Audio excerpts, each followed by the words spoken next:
Jed Gottlieb from the Boston Herald, back again with Guestlisted Guitar. If you've been watching, you know that I've mastered most of the string instruments already, so I've had to go to another continent.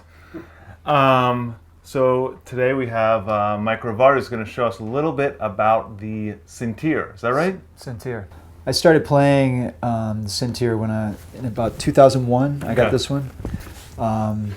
So it's an instrument that Hassan Hakmoun calls it the 1,000-year-old bass. It's been around for a long time, in basically this form. It hasn't changed. I think the earliest evidence of it is in Egypt about 3,000 years ago, and then it traveled into West Africa, and the banjo is kind of the predecessor of this instrument. So it's basically a hollowed out log with an animal skin stretched over it. It's a camel skin, and like a neck with 3 strings. The strings are made of goat intestine, so they don't hold their pitch so great. It's tricky. It's very tricky. Yes. Yeah, and it's used traditionally by the Gnawa people in Morocco, who originally were Bambara slaves who came from West Africa and settled in Morocco. So as a bass player, I've always thought it was like the coolest sounding instrument ever, because it's a bass and a drum, because you slap the top while you play. Yep. So it's like a bass and a drum playing together, like a pitched drum. And I had been hearing this instrument for a long time. There's an album Bill Laswell produced called Night Spirit Masters, which I was really into. And then about 96, about 20 years ago, Mark Sandman turned me on to Hassan Hakmoun's album Gift to the Gnawa. And that was like kind of the moment where it was like, I have to get one of these. I have to get one and learn how to play it. I don't play a lot of like open tuning stuff on the guitar, but like, it has that sort of like, if you're in like open E or something, it has that like, that really like sort of drony, everything's just sort of like swirling, and you're hitting a note, but it kind of disappears into this like, sort of thing, and it just has this really, you probably think it probably sounds like joyful and stuff, but it has like a melancholy, right? Well, yeah, I mean, an intensity. It covers all the emotions. It's in its traditional use, it's a healing instrument. The Gnawa use the instrument, and it's the featured instrument. In Gnawa ceremonies, it's usually this instrument, which is also called gimbri or hajouj, depending on where in Morocco you are. And traditionally, the strings are attached with straps. Okay. So these have been considerably modified. The tuner, I put these tuners on. A luthier friend of mine named John Stiklunis has been doing this for me, and these have pickups on them, so they can be amplified.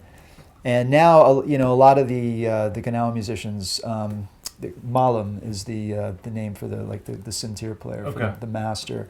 It's pretty common now that they usually have tuners on them now. And when you sort of got this bug, can you play a little something where you were like, okay, this is why I like this, because I can make this sound, and I've never been able to make this sound with a bass guitar before or something. Yeah, sure. That hooked you.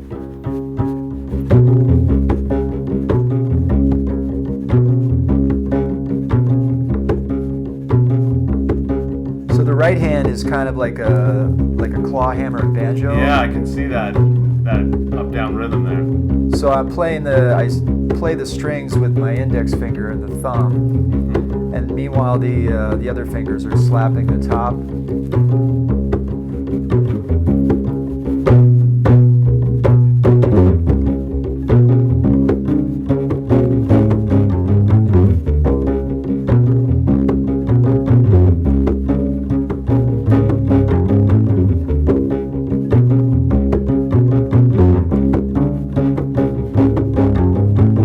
These are tuned to, so the outer 2 strings, the low strings, are a fourth apart, and they're like the upper strings on a bass, D, G, and then the middle string is an octave above the lowest string, so it's D, D, G. Okay. And traditionally, this string is just played with the right hand. It's just it's a drone string. with the way these instruments are set up with the tuners, you can actually play, you know, this string if you want to. I mean, it's not traditionally done that way. Yeah. You really don't have a lot of limits on what you do sonically. Is it tricky? I mean, with this, because I mean, are you kind of stuck in a certain amount of keys with this because you can't move around, or not really? I wouldn't describe it as being stuck. I mean, that's a real pejorative. Yeah. You know, I mean, the possibilities are somewhat limited because it's basically it's a pentatonic scale, and and for all intent purposes, it's an octave. You got an octave from the low D to the high D is an octave. So there's a lot of register shifting. Like if you're gonna play like a scale starting on G, you know, so you can't go all the way up G. On this instrument, I can actually play some other notes that are above the octave. Yeah. Because traditionally when they have the leather straps for the strings, everything above that position would fret out. You wouldn't be able to play these notes. But because those straps are gone, I can kind of get up to like there before it starts. Out. But you'd never, you know, having to bounce around between the register, you would almost never do that naturally on a guitar. Because you'd think, oh, why would I need to do that? Right. But then all of a sudden when you do it, it has a totally different feel to it, you know, and it's like, it moves back and forth between sort of two sounds more. Yeah. As opposed to being like, okay, well now I'm just going to do all the way up to the top.